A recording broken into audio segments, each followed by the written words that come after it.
Finding your voice is about knowing that you matter, so you can and must use your voice. Hi everybody, how you all doing? I feel like I haven't been here for a very long time. It's okay to take some time out to relax and recharge and get a new shift, new perspective and come back again. So if you're seeing me for the first time, hi, you're welcome. Hello to all my regulars as well. How have you all been? So today's conversation is about the only way to find your voice if you're feeling like you've lost your voice is to use it. I don't know if you've ever been sitting in a meeting, there's lots of interesting conversations going on, and you have a burning desire to contribute to that conversation. Perhaps an idea pops into your head about how to improve the project or the discussion or whatever's going on, but you feel there's so much doubt in your voice. Can I put my hand up? Can I share my opinion? Something is holding you back. You're just feeling stuck. The thought and the idea is right here at the tip of your tongue, but you're held back from releasing it. Why is that? If you've ever been in that situation, hi Kevin. If you've ever been in that situation, why is that? It's different for everybody. Many years ago, I've sat in offices that I felt people in the room might have been smarter than me, older than me, more experienced than I was, or I was just afraid of looking silly. So in me, it felt like I didn't find my voice. But actually, guys, after years of experience and working with clients myself, I truly believe that the only way to find your voice is to use it. And you matter. Whatever you have to say, even if it's silly. Hello, hi mother, hi darling. Whatever you have to say matters. Your voice matters. We are only unique by the thoughts and ideas that are running through our own head. Even if you think, oh, somebody said something very similar, there's no point me saying something. What you have to say, just from your tone of voice, your experience, your unique perspective and idea on it, will come out different. So today's conversation is looking into that. Why are we sometimes stuck and held back to contribute to a conversation because we're afraid to use our voice? And when in your life have you found yourself wanting to use your voice but you haven't done it?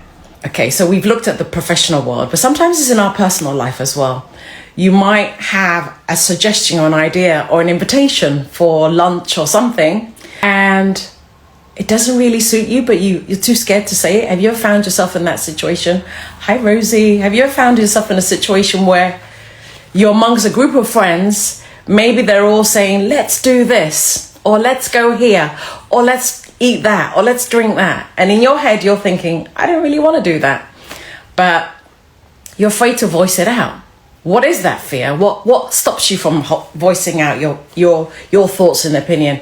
Is it from a place of being empathetic? I'd rather other people roll out their own preferences. Is it fear of being embarrassed because you're the only one who believe in a particular idea or choice in that moment in time?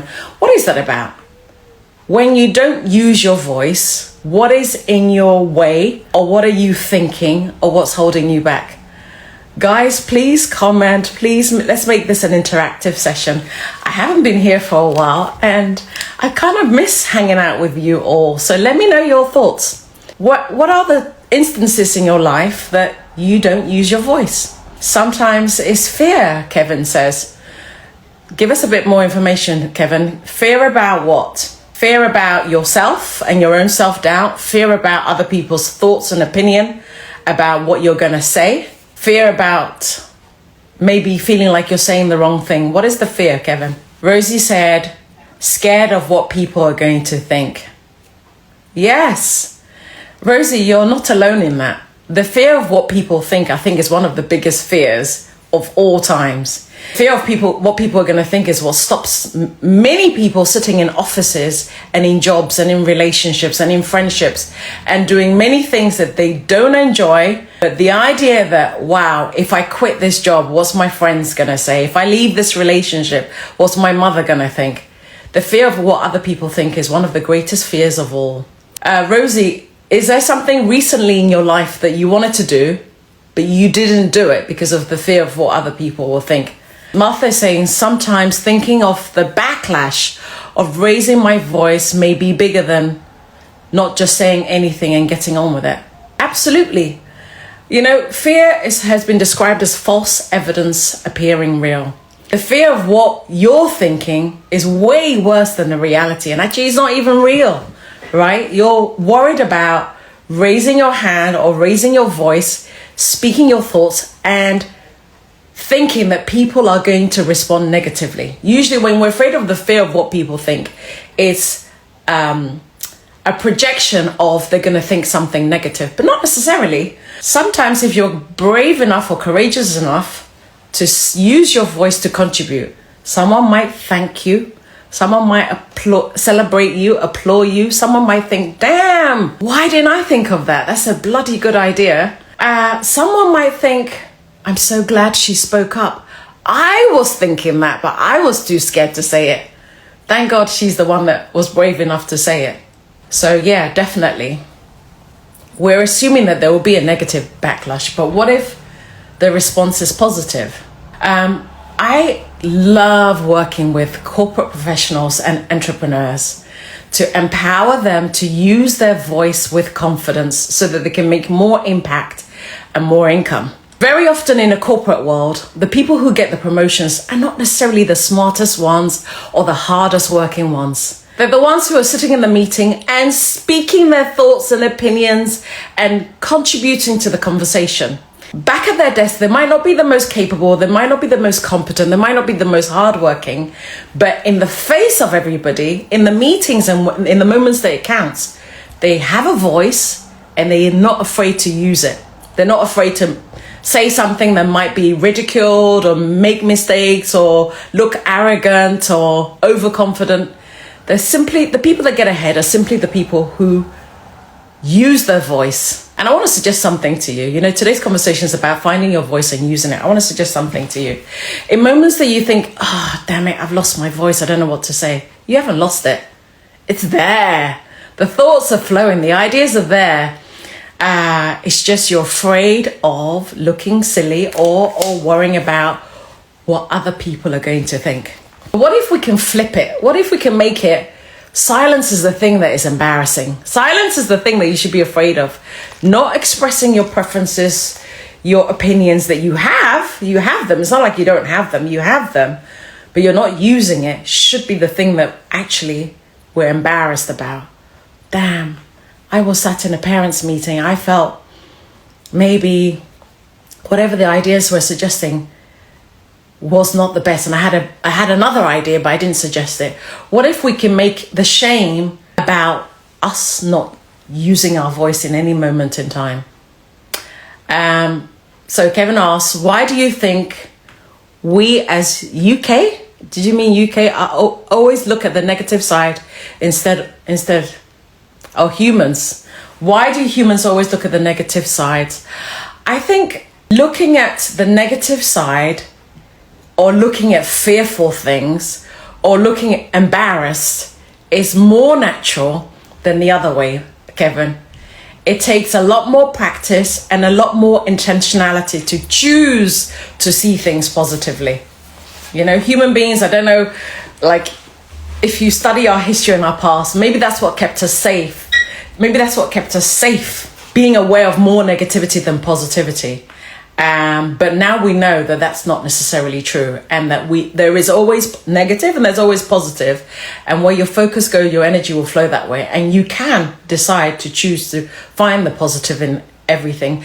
It's not easy, Kevin. It's not easy. There's so many instances that our brain automatically think about the what if. What if this goes wrong, and what if that goes wrong? But actually, what if it does go right? So at the worst case scenario, you could practice both. That voice that speaks out all the negatives and what ifs, all the what ifs that could go wrong, introduce a new voice in your head that can talk to you about what if all the positive sides, so that at least your brain has both things to reflect.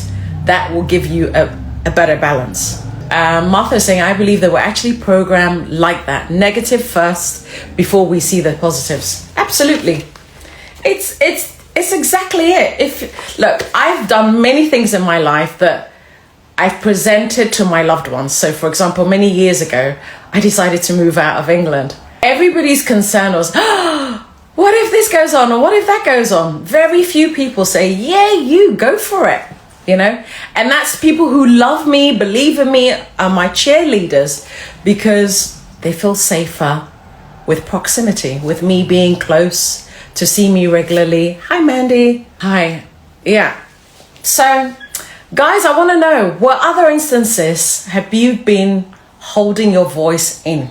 What have you been doing this week that you know that you could have spoken more about it? Perhaps, Kevin, yourself, you're a coach. Are you truly voicing your truth? Maybe to your clients, maybe in your outreach, in your content. Where are you using your voice? And how are you using your voice? In a creative way? Are you being creative with the way you use your voice? What are the creative channels that you choose to use your voice? You're scared of offending people. We hide away from using our voice because we're so afraid of offending people. Human beings, we are genetically programmed to want to belong, to want to be liked, and appreciated and all of that. And sometimes we're scared to speak our truth or use our voice to communicate our preferences because we're afraid that people are not going to like us anymore. I've been through instances in my life where I think, shall I tell her? Shall I not? Okay. And maybe chosen to not say. But now that I'm a communicator, I'm a speaker, I've learned the art of speaking my truth without causing offense. At least if I package it with as much love and a beautiful bow on top, I'm hoping that whatever I have to say, even if the offense is softer and the message gets through, the most important thing is that if I have to speak to somebody and I think it's not a favorable thing what I'm going to say, but it's what they need, is what they need to grow, is what they need to evolve, is what they need to get to their next level, I have no choice but to deliver it. But perhaps I'll gift wrap it and put a bow on top, you know, so that the message is not lost and I reduce the heaviness of the offense, if any. But Rosie, very often we can't control what's going to offend people. Sometimes we can get that wrong too. The thing that you think, I'm gifting you this thing from my heart, is an idea, is a thought, is a suggestion. I'm gifting you this thing from my heart. It might be the very thing that offends people. And the thing that we think are going to offend people are the thing that they're going to thank us for. So you just never know. You just never, ever really, truly know. But I definitely believe that the only way to find your voice is to use it. And the more you use it, the more you will deliver your own style, your own way of speaking or delivering messages, your own way of speaking your truth. If it comes from a place of truth and if it comes from a place of authenticity, even if it offends people, I think you can build the heart and build the courage to stand by your truth and stand by your authenticity, because it's the only way. It's the only way. And look, everything we're going to say, we're going to be liked by people. You know, there are 7.8 billion people on the planet. 5 billion of them are online. However many million have devices, phones and stuff in their hands that are online. Some people are offended. Some people are hurt. Some people celebrate the same content. Some people are relieved and healed and comforted by the same words. You just never know, but it's worth taking the risk, because if using your voice comes from a place of truth and authenticity, your only job on this earth is to grow, to find yourself, to grow through what you find within yourself and share it and hope that it blesses somebody. Hello, Carlos. Martha is saying, it's crazy how some people put someone else's feelings before themselves, maybe. And the most important is us. We should be the priority of ourselves and our feelings and emotions. Absolutely, we should be, but we're somehow brought up, either by nature or by nurture and also society, to put the needs of others before ourselves. And that's not necessarily a bad thing. I'm also an empath. I always think about how other people feel. But as I said before, if it comes from a place of truth, if it comes from a place of authenticity, if what you're about to say or express comes from a place that it's your intention is to serve for the greater good, I think is worth taking the risk of offending people. What about the offense you cause yourself the time that you don't use your voice and you come away from a meeting or a conversation or an opportunity to use your voice and you're like, damn, I had a chance to say something and I didn't take it.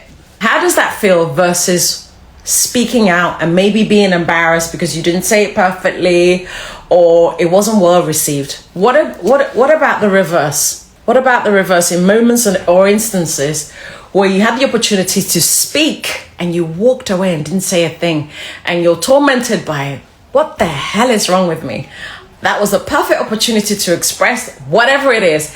It might be celebrating your womanhood. It might be, representing yourself in your culture or something.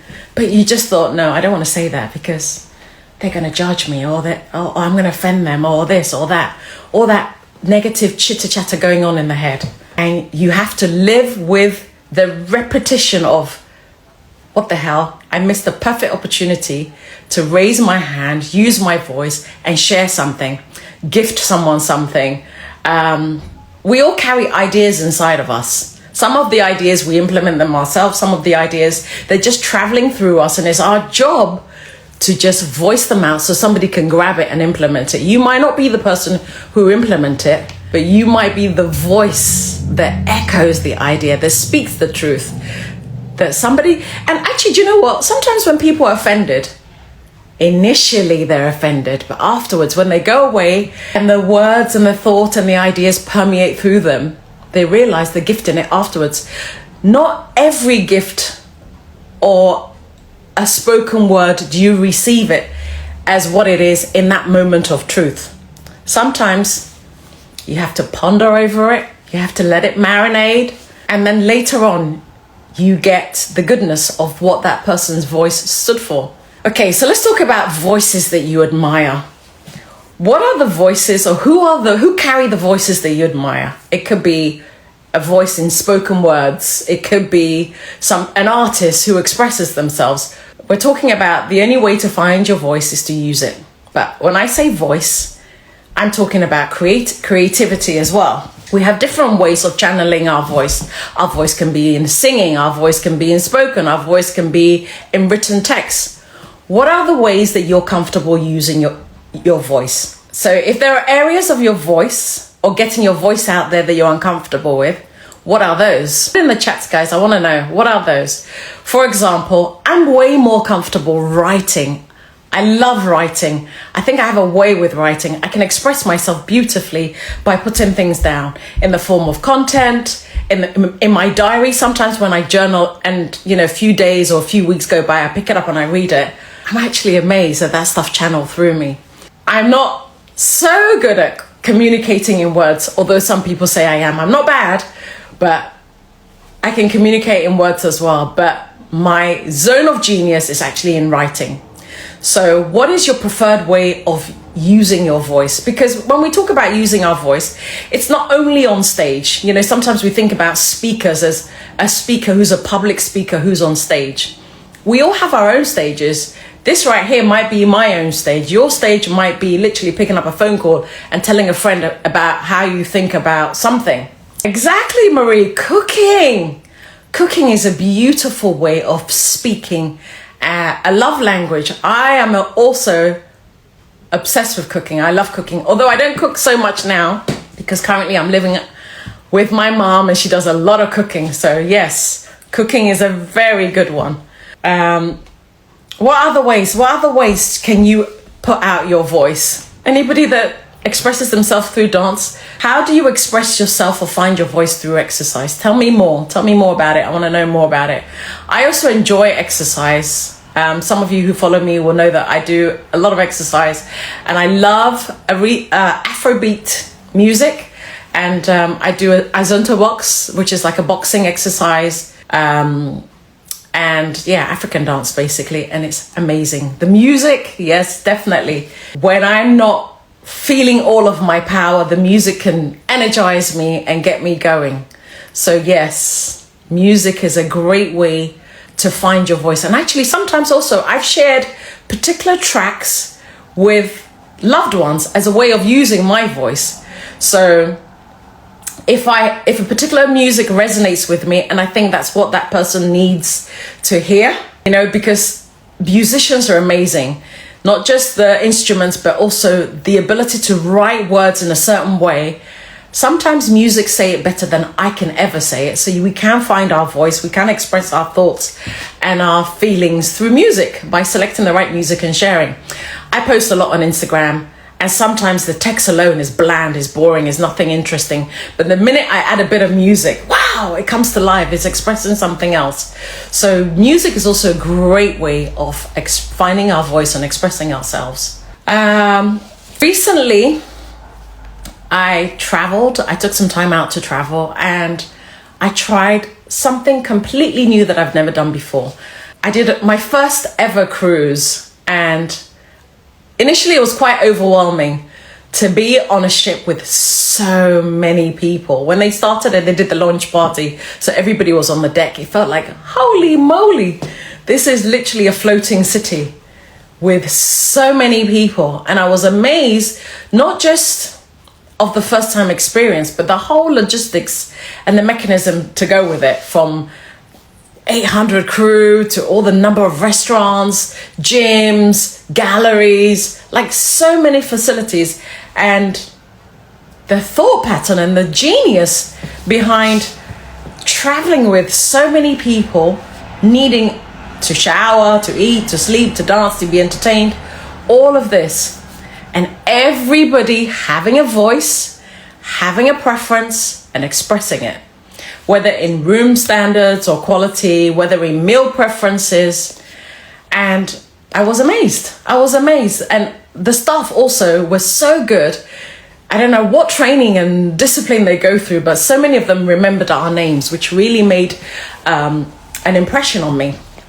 So, and what I enjoyed was chatting with people, getting to know people, spending time with people, finding out what makes them tick, and hearing all these different voices with different opinions, some similar obviously, but with different opinions, all just free to share it.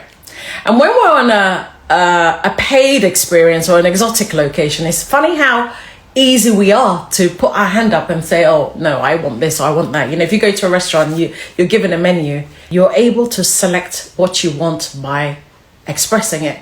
You don't ask the restaurant, just give me whatever's not selling, or just give me whatever you know is going to go off today.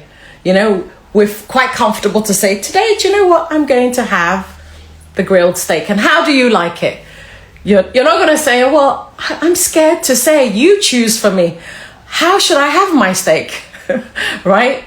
The only way to get the dish out the kitchen to your table, to your preference, is to use your voice and say, this is how I want it. And wouldn't it be cool if we could, and like, we're not even thinking all the stuff we talked about here, right? What if the waitress get offended? What if they don't understand me? What if they don't get me? We don't go through any of that.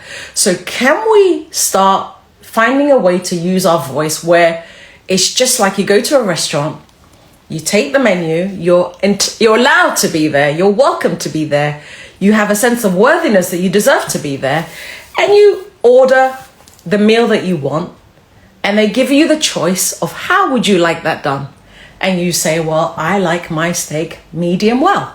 Can we use our voice in that way where we just know that it's not going to offend anybody because it's just your preferences, your way, speaking your truth, speaking your preferences is how we're going to relate to each other in this world, in our personal life and in our professional life. And wherever you are, at home, in your relationship, you have a right to use your voice, because your voice is what makes the relationship. Your partner can't get to know what it is that you feel, the encounters that you're having, the thoughts that you're having, without you speaking your voice. Even if you think it's going to offend them, it might not. It might be the gateway to opening them up, helping them evolve, and also in our working life. If you're sat in a meeting, if you're sat in a boardroom, sometimes we think, I don't know as much as the people around me, but maybe in your junior role or in your senior role, the person next to you is more afraid than you, but they're speaking anyway. Confidence isn't the absence of fear. It doesn't mean that they're not feeling fear. It is doing it in spite of fear. Oh, I might be frozen. Let me just see. It says poor connection. Can anybody type in here if there's a delay or poor connection? Well, I'll keep going. Sometimes we're sat in a room thinking that other people are smarter than us. Oh, it's good. Okay, that's funny. I got a message. Sometimes we're sat in a room thinking that other people are smarter than me, so I'm going to keep quiet. They're not smarter than you. Trust me. They're just deciding to speak in spite of the fear. I think 90% of the population is afraid. The difference is some are afraid and get stuck and blocked and limited, and some keep going. And I invite you, anytime you're in a space that you're scared to use your voice, break it down as simple as this. I'll give you this analogy, what I shared with you. Treat it like you're welcomed, or you're entitled to be in that space like you are in a restaurant. You've been given a seat, you've been given a menu, choose what you want. And the only way you're going to get the dish out the kitchen the way you want it is to use your voice to speak it. And when you use your voice in a restaurant, we all know about how to be polite, right? We all know about manners. Whatever culture, it might differ culturally. You go certain places, certain things are offensive, and we don't know about it. Well, you don't know what you don't know. But the part of us that we do know, for what we know for sure within ourselves, if our intention is just to say, this is what I want my steak, whatever that preference is, speak it like that. Any meeting, any conversation, any friendship you're in, I invite you to always, when you've been given the opportunity and the invitation, use your voice, because it might, number one, your confidence will grow every time you use your voice. Your communication skills will grow every time you express yourself. More thoughts, more ideas, more opportunities will come your way. You have a deeper connections with the people around you, because who cares what you look like or what you're wearing? Nobody will remember that. People will always remember how you made them feel through the things you said, right? They'll remember your name, or they'll remember your preferences, or they'll remember something about you more from the things that came from your mouth, because they're from your head and your heart, than anything else. It's not the clothes that you wear that people remind you, or your perfume or whatever. It is really the voice that makes you unique, that makes you special, that tells the story of where you've come from, because we all have a story as well. We all come from somewhere. We've all gone through stuff. We've all overcome stuff. And you know what? Comparison is the thief of joy. Sometimes we don't use our voice because we're comparing ourselves to others, that, oh, she's a better speaker, or she's a better communicator. But maybe where you are is exactly where you're supposed to be, because nobody knows how long it took you to get to a certain point. Motherhood sometimes can be such a comparison journey of child development. Like, my child walked when he was whatever many months. Who cares? When the children are 4, 5, 6 and they're all walking, who starts to go back to when you started walking? We all start from somewhere. It doesn't matter. The point is, continue your journey. If you're hearing this and you've been sitting in spaces and places where you've had thoughts and opinion, perhaps you want to do this. Perhaps you've got a product, you've got a service that you want to take to the next level. You want to impact people. You want to make more income. The creator economy is now growing faster than any other sector. We all know this. This is the new normal since COVID. A lot of meetings are taking place online, virtually. The people that are getting ahead are the ones who are showing up. Doesn't matter, sweaty armpits and all, show up. Say what you want to say. As long as you are not judging yourself. And if you're going to judge yourself and compare yourself on how was I today versus yesterday. Yesterday I was a little bit more wobbly. Yesterday I was a bit more uncomfortable. Yesterday I was a little bit more afraid, but today I'm slightly better. Like Marie, you were talking about finding your voice through exercise. When I exercise, I try to compare myself from my last session to this session, especially when I'm working with a personal trainer. He will remember last time you managed to do 12 sets or 13 sets before you gave up. If you're going to compare yourself to yourself, where you were before, and celebrate your progress. Even if it's a teeny progress, celebrate your progress. But guys, it's not easy, but it's very doable. and break it down.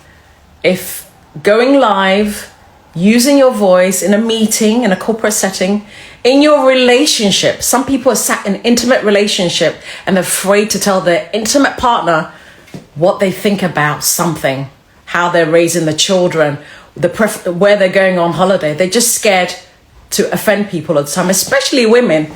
Especially women. Come on, ladies. Your husband, your partner, they are there for you. Nothing gets more exciting than the woman has decided to say. Nothing looks sexier on a woman than confidence. And confidence isn't just about the outfit that you're wearing. It's about a woman that steps in any room, any space, and can hold herself, her self-worth, and know that she deserves to say what's in her heart and what's in her mind. Nobody's going to give you that permission.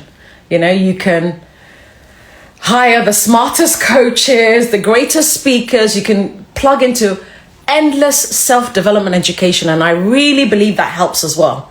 I really believe that helps, plugging into education, surrounding yourself with the right people who bring out the best in you. But ultimately, you also have to be there for yourself, and you also have to find a way. And there are many channels, right? We talked about many channels, unusual channels: exercise, food, cooking, whatever. Choose your path, but find a way where anytime you have a thought, an idea, a suggestion, execute it by first speaking it. Share it with yourself in a journal first, right? Because, for example, even goals, your goals are not real until you write them down. When you write them down, it's the first step to getting it down. This is just a notebook, it says 2001.